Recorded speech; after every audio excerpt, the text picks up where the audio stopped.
नमस्कार, आप सभी का स्वागत है इंडियन न्यूज में। मैं हूं तनीषा शर्मा। जांगीर चांपा के पिहरित गांव निवासी राहुल साहू बोरवेल से निकाले जाने के बाद अब पूरी तरह से ठीक है। 11 साल के राहुल को बचाने के लिए सरकार ने जिस तरह की तत्परता दिखाई, उससे गांव वाले काफी खुश हैं। सरकार का आभार जताने राहुल का परिवार और पूरा गांव शनिवार रात मुख्यमंत्री निवास पहुंच गया। राहुल की मां गीता देवी ने मुख्यमंत्री से कहा, आपने अपना बेटा समझकर राहुल की जान बचाई है, इसके लिए उनका पूरा परिवार बहुत आभारी है। पिहरित गांव से आए सैकड़ों लोगों ने भी मुख्यमंत्री से मुलाकात कर राहुल को बचाने के लिए धन्यवाद किया। इस दौरान मुख्यमंत्री भूपेश बघेल ने कहा, राहुल के बारे में सूचना मिलते ही उन्होंने निर्देश दिए कि बचाव कार्य में कोई कमी नहीं रहनी चाहिए। राहुल की दादी को भरोसा दिलाया था कि उसका नाती जिंदा बाहर आएगा। मुख्यमंत्री ने कहा, सामूहिक प्रयास में सफलता जरूर मिलती है। धैर्य पूर्वक और दिन रात लोगों ने मेहनत की। 105 घंटे तक पत्थर चट्टान को काट कर राहुल को बाहर निकालने का कार्य कठिन था, लेकिन हमारी टीम ने यह कर दिखाया। मुख्यमंत्री ने कहा, राहुल को बचाने में लोगों की दुआ और ईश्वर की कृपा शामिल है। कहा, बोरवेल से निकालने के बाद अस्पताल में इलाज दूसरी चुनौती थी। अस्पताल के डॉक्टर भी बधाई के पात्र हैं। राहुल जिंदगी की जंग में पहले बोरवेल में लड़ा और फिर अस्पताल में। आज सुबह संभाग के कोरिया जिले में भूकंप के झटके महसूस किए गए। इसकी गति 4.3 रिएक्टर मापी गई है। भूकंप का झटका जमीन से लगभग 10 किलोमीटर नीचे था। इसका केंद्र बैकुंठपुर से 16 किलोमीटर दूर पश्चिम उत्तर दिशा में था। बीजेपी प्रदेश सरकार के खिलाफ बड़े स्तर पर प्रदर्शन करने की तैयारी में है। आगामी 14 जुलाई को बेमेतरा जिला मुख्यालय के बेसिक स्कूल मैदान में प्रदर्शन होगा, जिसको लेकर बैठक आहूत की गई, जिसमें प्रमुख रूप से दुर्ग सांसद विजय बघेल, पूर्व मंत्री दयाल दास बघेल सहित कई कार्यकर्ता शामिल हुए। रेलवे बोर्ड के चेयरमैन वीके त्रिपाठी बिलासपुर पहुंचे। उनके इस दौरे का छात्र युवा नागरिक रेलवे जोन संघर्ष समिति ने कड़ा विरोध किया। समिति के पदाधिकारियों ने कहा, चेयरमैन को यात्रियों से कोई सरोकार नहीं है। उनका पुतला दहन कर बंद ट्रेनें जल्द शुरू करने की मांग रखी है। इन दिनों चेयरमैन छत्तीसगढ़ व उड़ीसा का दौरा करने निकले हैं। प्रदेश में कई ट्रेनें रद्द कर दी गई हैं। छोटे स्टेशनों में कई ट्रेनों के स्टॉपेज बंद है। यात्रियों को सफर करने में मुसीबतों का सामना करना पड़ रहा है। यात्री एक्सप्रेस ट्रेनों के टॉयलेट में यात्रा करने और अपनी टिकट कैंसिल कराने मजबूर है। मिलने नहीं देने पर गुस्साए संघर्ष समिति के सदस्यों ने चेयरमैन का पुतला फूंका। वहीं बंद ट्रेनें जल्द शुरू नहीं करने पर आंदोलन की चेतावनी भी दी। 6 महीने से जो छोटे रेलवे के स्टेशन है उनमें स्टॉपेज बंद है। स्वर्गी रोड में बंद, बिल्हा में बंद, बेलगना, ठोंसरा, और उसके बाद मार्च से लगातार ट्रेनें जब पाए तब कैंसिल कर रहे हैं। और केवल कोयला दहन, केवल कोयला उठान, केवल कोयला लदान पे पूरा रेलवे का ध्यान है। आज जब इतनी बुरी स्थिति है कि पैसेंजर टॉयलेट में ट्रेवल कर रहा है या उसके बाद ट्रेन कैंसिल हो जा रही है, उसके बाद यात्रा नहीं कर पा रहा है, और रेलवे बोर्ड चेयरमैन दौरा कर रहे हैं, तो दौरा कर रहे हैं तो यात्री पे ध्यान नहीं है, बोलते हैं लदान और बढ़ाना है। तो छत्तीसगढ़ क्या बने केवल कोयले के लिए बर्बाद हो जाए, मर जाए हम लोग। हमारा पूरा व्यवसाय, पूरा कारोबार, हमारा पूरा जीवन अस्त व्यस्त हो रहा है, और कलकत्ता और दिल्ली और बम्बई और गुजरात को बिजली के लिए कोयला चाहिए तो अपनी व्यवस्था खुद करे, नहीं तो सोलर एनर्जी और विंड एनर्जी में जाए। ये कोयले के लदान के नाम पर यात्री सुविधाओं के साथ जो खेलवाड़ है, ये बर्दाश्त नहीं किया जाएगा। आने वाले समय में आंदोलन को बड़ा रूप देंगे। स्पेस जोन की स्थापना हुई थी, आज वो उद्देश्य पूरा होते नहीं दिख रहा है। यात्री सुविधाओं को लगातार बंद करके व्यापारिक गतिविधियाँ की जा रही हैं, कोयले की ढुलाई की जा रही है। रेलवे बोर्ड चेयरमैन बिलासपुर में है। कांग्रेस की हमारी नेता संसदीय सचिव विधायक रश्मि सिंह ने कलेक्टर के माध्यम से उन्हें मिलने का समय मांगा है। सीधे रेलवे प्रशासन के माध्यम से समय मांगा है, उन्हें अभी तक समय नहीं दिया गया है। कांग्रेस चेतावनी दे रही है कि अगर रेलवे बोर्ड में चुपचाप आएंगे, चोरी से आएंगे, तो हम लोग उनको घेर के मिलेंगे, वो जहाँ रहेंगे वहाँ मिलने जाएंगे। और अगर जनप्रतिनिधियों के साथ, हमारे नेताओं के साथ इस तरह का सौतेला व्यवहार किया जाएगा, इसका विरोध होगा। हम रेल बोर्ड चेयरमैन से मांग करते हैं कि यात्री सेवाएं पुनः बहाल किए जाएं, बंद स्टॉपेज पुनः चालू किया जाए, नहीं तो जिन उद्देश्यों से रेलवे जोन बिलासपुर की जनता ने, छत्तीसगढ़ जनता ने बनाया था, अगर उद्देश्य पूरा होता नहीं दिखेगा तो न जोन कार्यालय रहेगा, न अधिकारी रहेंगे। जो श्रीलंका की स्थिति हो रही है वो जोन कार्यालय की स्थिति में हमारे जनप्रतिनिधियों को रखकर हम लोग बड़ा आंदोलन करेंगे। यहाँ के स्थानीय सांसद जो छत्तीसगढ़ के हैं, उनको सोचना और विचार करना चाहिए कि किस तरीके से लगभग छत्तीसगढ़ के अंदर 400 स्टेशन बंद कर दिए गए, छोटे स्टेशन, जहाँ पर यात्रियाँ चढ़ते और उतरते हैं। बड़े शर्म की बात है कि आज हम सब समाचार पत्रों में देख रहे हैं कि टॉयलेट में बैठकर यात्री बेचारा खाना खा रहा, इससे दुखद दिन और क्या देखेगा। बात आपने अच्छे दिन की थी और इतना अच्छा दिन ला दिया कि टॉयलेट में बैठकर आदमी मजबूर है खाना खाने के लिए, तो ऐसा अच्छा दिन नहीं चाहिए। हमारा निवेदन है कि हमारे बुरे दिन ला दो, कि हर छोटे स्टेशन खुले रहे, हर जगह से यात्री चढ़ सके उतर सके, वो बुरे दिन लाओ तो ज़्यादा अच्छा होगा।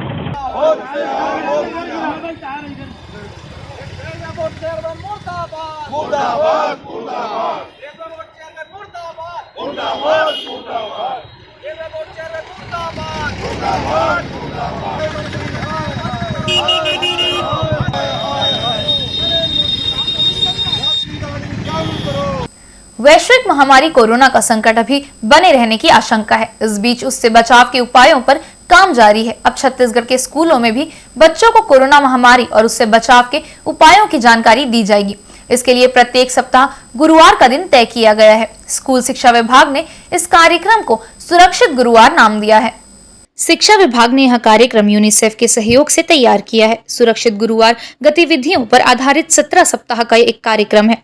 इसे कक्षा 1 से 5वीं तक, कक्षा 6वीं से 12वीं के लिए अलग अलग बनाया गया है। इसमें प्रत्येक गुरुवार को 15 से 20 मिनट तक सभी स्कूलों में कोविड-19 संबंधित विभिन्न विषयों पर जैसे हाथ धुलाई, मास्क का सही उपयोग, टीकाकरण आदि पर गतिविधियां होंगी। शिक्षकों की सुविधा के लिए इसको वीडियो फॉर्म में भी बनाया गया है। कोशिश यह है कि प्रदेश के सभी स्कूलों में ये गतिविधियां एक समान संचालित हो। स्कूल शिक्षा मंत्री डॉक्टर टेकाम ने कहा, कोरोना काल में स्कूल बंद हुए और बच्चे घरों में कैद हो गए। बच्चों के लिए यह अत्यंत कठिन दौर है। इन परिस्थितियों में बच्चे सुरक्षित व्यवहार से अपने आप को और परिवार को सुरक्षित कैसे रखें, इसको ध्यान में रखकर यह कार्यक्रम बनाया गया है। सुरक्षित गुरुवार में प्रत्येक गुरुवार को आधा घंटा महामारी से बचाव के तरीके एवं सुरक्षित व्यवहार को लेकर शालाओं में कार्य किए जाएंगे। उन्होंने कहा, यह कार्यक्रम भविष्य में भी ऐसी महामारी की स्थिति में बच्चों को तैयार रखेगा। घुड़सवार रेजिमेंट के कमान अधिकारी कर्नल तुषार उपासनी बेमेतरा पहुंचे। यहां उन्होंने ग्राम मटका के हाई स्कूल में चल रहे एनसीसी गतिविधि का निरीक्षण कर सराहना की। एनसीसी कैडेट का सम्मान कर केंद्र के अग्निवीर सेना भर्ती योजना का उन्होंने स्वागत भी किया। तुषार छत्तीसगढ़ के एकमात्र घुड़सवार कमान अधिकारी हैं। यहाँ उन्होंने एनसीसी अधिकारी प्रताप सिंह की तारीफ करते हुए सबसे स्ट्रेटेड तेजस का सम्मान किया। एनसीसी प्रशिक्षण गतिविधियों का बारीकी से अध्ययन किया और अग्निवीर सेना भर्ती को युवाओं के लिए देश सेवा का सुनहरा अवसर बताया। इससे देश की सेना सशक्त और मजबूत होगी। छत्तीसगढ़ में ये जो आपके स्कूल्स हैं दोनों इस डिस्ट्रिक्ट में, ये दोनों 1 सीजी आरएनडी रेजिमेंट अंजोरा के अंडर में हैं और यहाँ के जो सीटीओज हैं वो बहुत ही बेहतरीन काम कर रहे हैं बच्चों को अनुशासित करने में और उनको उनकी जो स्किल्स हैं उनको आगे ला के और एनसीसी का उनको फ़ायदा दिलाने में बहुत ही अहम भूमिका अदा कर रहे हैं। आने वाले समय में कैसे स्कोप होगा सर यहाँ के? आने वाले समय में बहुत बढ़िया स्कोप होगा क्योंकि अब कोविड के बाद बच्चों की जो ट्रेनिंग है उस पर ज़बरदस्त तरीके से हम ये कर रहे हैं, कार्रवाई कर रहे हैं सो दैट उनको सभी प्रकार का जो प्रशिक्षण है वो पूर्ण रूप से मिले। इसके लिए उनके जो सीटीओज हैं उनका अभी प्री कमीशन ट्रेनिंग हमने प्लान किया है। तो इस साल और अगले साल प्री कमीशन ट्रेनिंग में इनके जो सीटीओज हैं दोनों स्कूल्स के इस डिस्ट्रिक्ट के वो जाएंगे और आर्मी का प्री कमीशन ट्रेनिंग प्राप्त करेंगे, जिससे कि उनका भी जो ट्रेनिंग लेवल है वो बहुत उम्दा होगा। और इसके साथ साथ मैं अपने यूनिट की तरफ से 2 आर्मी के इंस्ट्रक्टर्स इन स्कूल्स में भेज रहा हूँ, जिससे ये बच्चों को बेहतर तरीके से इनके जो स्पेशल सब्जेक्ट्स हैं एनसीसी के उसमें ट्रेनिंग दे सकें।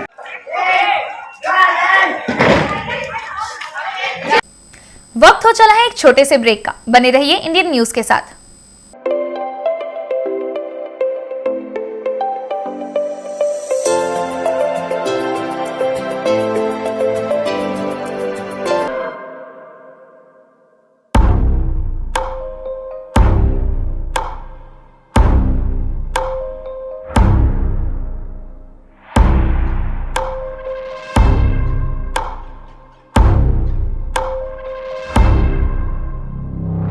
प्रशिक्षण जो रोजगार दिलाए।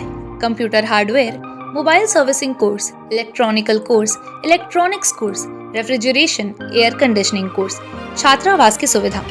Indu technical institute, T market power house, जिला दुर्ग, छत्तीसगढ़। Mobile number 9827194279। 7415674157। ये है इंदू ब्रॉडकास्टिंग प्राइवेट लिमिटेड और आप देख रहे हैं इंडियन न्यूज, हर पल, हर क्षण, हर सच।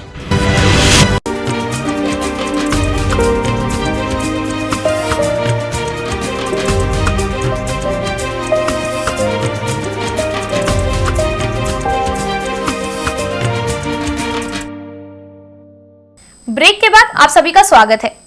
इन दिनों बालोद जिले के डोंडी विकास खंड में भारी बारिश हो रही है। इससे आसपास के नदी नाले लबालब हो गए हैं। 2 दिन से लगातार हो रही बारिश से डोंडी से चरावा मार्ग पर दिघवाड़ी नाला उफान पर है। नाले के 2 फीट ऊपर से पानी बह रहा है। जान जोखिम में डालकर लोग इसे पार कर रहे हैं। दर्जनों गाँव का ब्लॉक मुख्यालय से संपर्क टूट गया है। नाले के ऊपर तक पानी होने से बच्चे अपने स्कूल नहीं जा पा रहे हैं। शिक्षकों के पहुंच नहीं पाने से पढ़ाई ठप हो गई है। वहीं गंभीर रूप से तबियत खराब होने पर ग्रामीण खतरा मोल लेकर अस्पतालों तक पहुंच रहे हैं। ग्रामीणों को नाले के पार खेतों में किसानी करने जाने में दिक्कत आ रही है। किसी प्रकार की अनहोनी से बचने प्रशासन का कोई नुमाइंदा भी मौके पर मौजूद नहीं है। इन नालों में पानी कांकेर जिला के भानु प्रतापपुर क्षेत्र के कई गाँव और पहाड़ी से होकर आता है, जो बालोद जिले की जीवनदायिनी तांदुला जलाशय में विलय हो जाता है। भारतीय जनता पार्टी के स्वच्छ भारत मिशन के तहत वैशाली नगर मंडल ने वृक्षारोपण कार्यक्रम का आयोजन किया, जिसमें मुख्य रूप से स्वर्गीय संजय खन्ना के बड़े भाई विजय खन्ना उपस्थित रहे। भारतीय जनता पार्टी के स्वच्छ भारत मिशन के तहत वैशाली नगर मंडल में वृक्षारोपण कार्यक्रम का आयोजन किया गया, जिसका उद्देश्य पर्यावरण को बचाना एवं उसे संतुलित करना रहा। वृक्षारोपण के साथ ही स्वच्छता का संदेश देते हुए गायत्री मंदिर परिसर में स्वच्छता अभियान भी चलाया गया, जिसमें वार्ड के सभी गणमान्य नागरिक और वार्ड वासियों ने अपना श्रम दान किया। इस दौरान विशेष रूप से जिला संयोजक विनोद कुमार देवांगन, वैशाली नगर प्रभारी एवं जिला सदस्य संजय अग्रवाल, मुरलीधर गुल्हने व माला सिन्हा के साथ बड़ी संख्या में वार्डवासी मौजूद रहे। स्वच्छता अभियान में वृक्षारोपण का कार्यक्रम था, जिसे मुझे इनवाइट किया गया। ये मेरे भाई संजय खन्ना के याद में, जो संजय खन्ना हर समय करते आ रहे हैं शुरू से, उसी को मैं थोड़ा आगे बढ़ाने की कोशिश कर रहा हूँ। और संजय खन्ना के ये कार्यक्रम को मैं हर समय आगे बढ़ाते रहूँगा। 10 से 12 पेड़ लगाए हैं संजय खन्ना जी की याद में। आज भारतीय जनता पार्टी के बैनर तले स्वच्छ भारत अभियान जिला भिलाई के तत्वाधान में दिवंगत संजय खन्ना भाई के याद में हम लोग, वो हर साल पर्यावरण पे बहुत ध्यान देते थे और सावन आ रहा था, तो सावन के पूर्व हमने संजय खन्ना के को याद करते हुए स्वच्छ भारत अभियान के बैनर तले आज ये स्वच्छता का कार्यक्रम, ये गायत्री शक्तिपीठ के प्रांगण में एक छोटा सा कार्यक्रम हम लोगों ने शुरुआत की है और पौधे लगाकर वृक्षारोपण कर समाज को, भिलाई के जनता को छोटा सा आह्वान करना चाहता हूं कि सारे लोग पेड़ पौधे लगाएं और वृक्षारोपण कर पर्यावरण की रक्षा करें। संजय भैया है दिवंगत, इनके ऊपर वृक्षारोपण का कार्यक्रम रखे हैं और इनका नाम से जो है आज नारे वगैरह लगाए और पेड़ पौधों का भी यहाँ वृक्षारोपण किए। कितने वृक्षारोपण लगाए? यहाँ पर करीब 25 पेड़ पौधे लगाए हैं।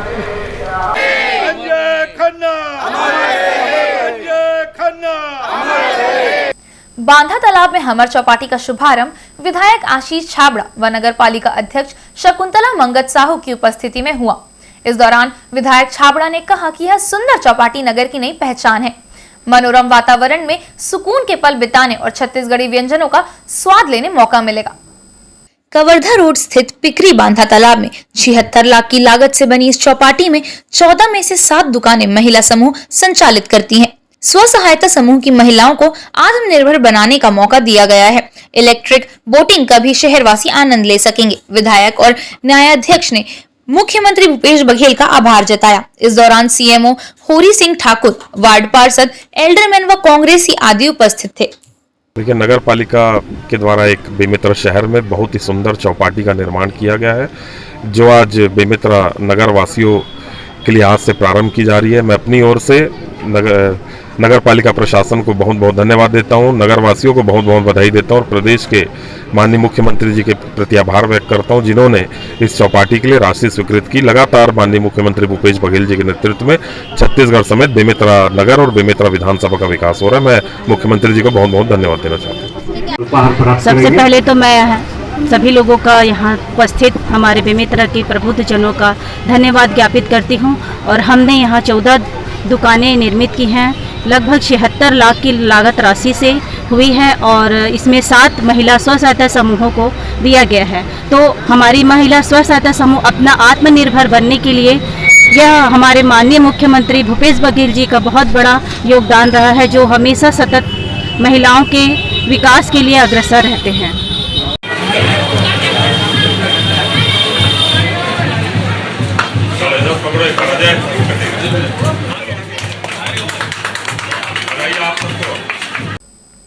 सरगुजा पुलिस ने अंतर्राज्यीय ठग गिरोह के सदस्यों को गिरफ्तार किया। गिरोह के 4 लोगों के पास से देशी पिस्टल, मैगजीन, जिंदा कारतूस सहित 3.5 लाख नगद पुलिस ने बरामद किया है। सीसीटीवी फुटेज खंगाल कर पुलिस ने ठगों को बिहार और झारखंड से गिरफ्तार कर लिया है। जिले में लगातार एटीएम बूथ पर कार्ड अदला बदली कर ठगी की वारदातें सामने आ रही थी। पुलिस की गठित संयुक्त टीम ने रैकी कर योजना बनाई और रैकी कर आरोपियों की शिनाख्त होने पर चारों ठगों को झारखंड व बिहार से धर दबोचा। आरोपियों से पूछताछ में जिले के 8 प्रकरणों सहित संभाग के 20 मामलों का भी खुलासा हुआ है। फिलहाल पुलिस ने ठगों पर मामला दर्ज कर जेल भेज दिया है। सरगुजा पुलिस को एटीएम स्वैप के मामले में एक अंतर्राज्यीय गिरोह को पकड़ने में बड़ी सफलता मिली है। फरवरी माह से लगभग 8 ऐसे वारदातें सरगुजा में हुई थी जहां पे एटीएम स्वैप करके जो है विक्टिम्स का पैसा हरा गया था। इसमें 16 लोगों की एक संयुक्त टीम बनाई गई थी, जिसमें inspector Kaleem Khan, sub inspector Dhirendra Dubey और सब इंस्पेक्टर भोज गुप्ता के साथ साइबर की एक 16 लोग की टीम का गठन किया गया था। फाइनली इसमें 4 लोगों को ही गिरफ्तारी की गई है टीम के द्वारा, जिसमें निशांत और दीपक जो वरसाली के रहने वाले हैं और साथ में 2 सहायक राजेश और गोलू। ये पूरा गिरोह अंतर्राज्यीय बिहार, झारखंड और छत्तीसगढ़ में वारदातें कारदात कर रहा था। सरगुजा में लगभग 8 FIRs हैं और इसी के साथ पूरे रेंज संभाग में लगभग 20 FIRs में इस गिरोह की मौजूदगी पाई गई है, एविडेंस पाई गई है। और इनके पोजेशन से 7 mobile phone, 11 debit card, 2 POS machine, एक 9mm पिस्टल, 3 मैगजीन और 1 लाइव राउंड के साथ में नगद 3,60,000 और 3 लाख बैंक खाते में लगभग 7 लाख रुपए और साथ में एक XUV व्हीकल जिससे ये घूम के पूरी वारदात को अंजाम दे रहे थे, उसको इसमें गिरफ्तार किया गया।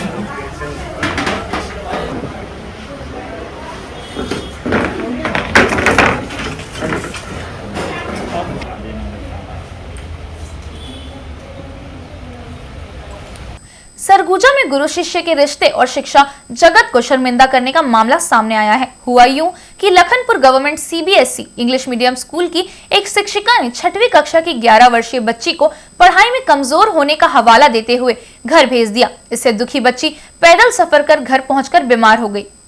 ग्राम चैनपुर निवासी करियाराम कौशिक के अरमानों पर उस वक्त पानी फिर गया जब शिक्षिका ने उसकी बच्ची को स्कूल से बाहर का रास्ता दिखा दिया। पढ़ाई में कमजोर होने पर शिक्षिका ने तुरंत घर लौटाया। शाम को पिता जब लेने गया तब पता चला कि स्कूल में है ही नहीं। 15 किलोमीटर से पैदल पहुंची बच्ची ने स्कूल जाने से पिता को साफ मना कर दिया। फिलहाल इस घटना से बच्ची और पिता दोनों दुखी हैं। अब देखना है कि शिक्षा विभाग मामले को संज्ञान में लेकर क्या कार्यवाही करती है। मेरा नाम दावनी है। मैं लखनपुर इंग्लिश मीडियम पढ़ती हूँ। वहाँ से मैडम मेरे पुस्तक को ले लिए, जो मैं घर आएगी ले पैदल और मुझे बुखार ले रही कि कल यहाँ से 15 किलोमीटर चल के गई है। बच्ची घर पहुँची, इसके बाद बोली कि नहीं मेरे से किताब ले लिया गया और बोला गया कि घर जाओ। कौन से स्कूल में पढ़ती है आपकी बच्ची? ये लखनपुर इंग्लिश मीडियम में। इंग्लिश मीडियम कौन से क्लास में पढ़ती है? बच्ची पढ़ती है यानी 6वीं क्लास में। बच्ची कमज़ोर है, इस कारण बुक उनसे ले लिया गया। कौन ले लिया था? सीसी का। और फिर उसके बाद क्या हुआ उसको बच्ची लेने के बाद? बच्ची को बोला गया कि घर चले जाओ। इसके बाद मैं पर डे लेने आता हूँ यहाँ लखनपुर, और मैं उसको जब लेने आया तो उस पीरियड में उस समय मेरे को बच्ची नहीं मिलने के कारण मैं मतलब चिंतित हो गया। इसके बाद इधर उधर खोजने लगा। इसके बाद 4 बजे बच्ची घर पहुँची है, वो भी पैदल यहाँ से यानी चलते हुए, और जहाँ थक जाती थी वहाँ बैठ जाती थी। और घर पहुँचने के बाद उसको बहुत तेज बुखार आया है, अभी उनका तबीयत खराब है। भैया देखिए, मैं स्कूल छुट्टी होने के पहले बुक नहीं ली हूँ, मैं छुट्टी होने के बाद ही बुक को ली हूँ, और वो भी मैं नहीं निकाली हूँ, बच्ची से मांगी, मैं निकाल के दी बच्ची। वजह क्या था मैम बुक लेने का? मांगने का वजह क्या था? क्योंकि उसके पिता से बात हो चुका था हम लोग का पहले कि बच्ची थोड़ी कमजोर है, पता नहीं CBSE कोर्स मतलब कवर कर पाएगी कि नहीं कर पाएगी। तो क्योंकि हम लोग पढ़वा के देखे बच्ची को, तो ABCD भी नहीं बोल पाएगी, तो हम लोग को लगा, मुझको लगा कि शायद नहीं कवर कर पाएगी बच्ची, तो बहुत भारी लगेगा इसको, फिर और बच्चे लोग समझेंगे, ये नहीं समझेगी, तो फिर अपने आप में उसको तो लगेगा ना कि मैं नहीं कर पा रही हूँ करके।